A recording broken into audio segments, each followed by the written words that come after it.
Si une personne, elle vit sur une île lointaine, qu'elle n'a jamais entendu parler de Christ, est-ce qu'elle ira en enfer? Alors ce qu'il faut savoir, c'est que Dieu, il n'envoie pas les gens en enfer parce qu'ils n'ont pas entendu parler de Jésus-Christ, il envoie les gens en enfer à cause de leurs péchés.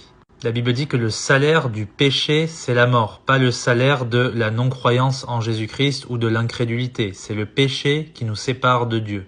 De plus, la Bible nous explique qu'il n'y a personne qui est vraiment innocent sur cette terre. On est tous condamnés à cause de notre péché.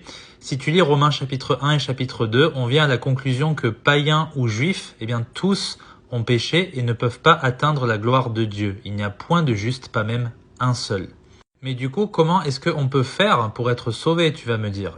C'est très simple, il faut demander à ce que Dieu se révèle à toi. Et Dieu, il a plusieurs moyens de se révéler à toi, qu'on soit honnête.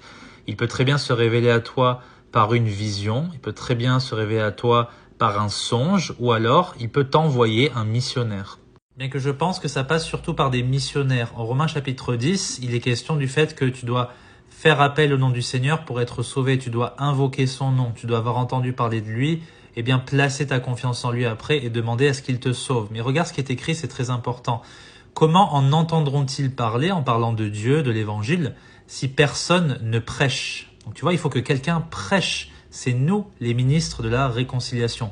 Et comment prêcheront-ils si personne n'est envoyé? Et Dieu va pas faire le boulot à notre place. On le voit avec le prophète Jonas. Il a absolument insisté pour que ce soit lui qui aille prêcher à Ninive pour qu'ils se détournent de leur mauvaise voie.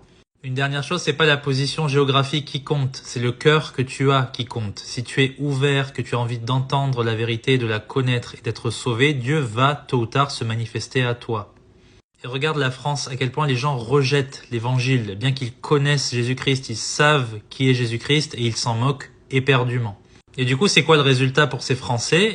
Ces Français rebelles qui se croient très intelligents, la Bible dit ils sont devenus fous et leur punition sera bien plus sévère. C'est ce que dit la Bible. À qui beaucoup est donné, beaucoup lui sera demandé.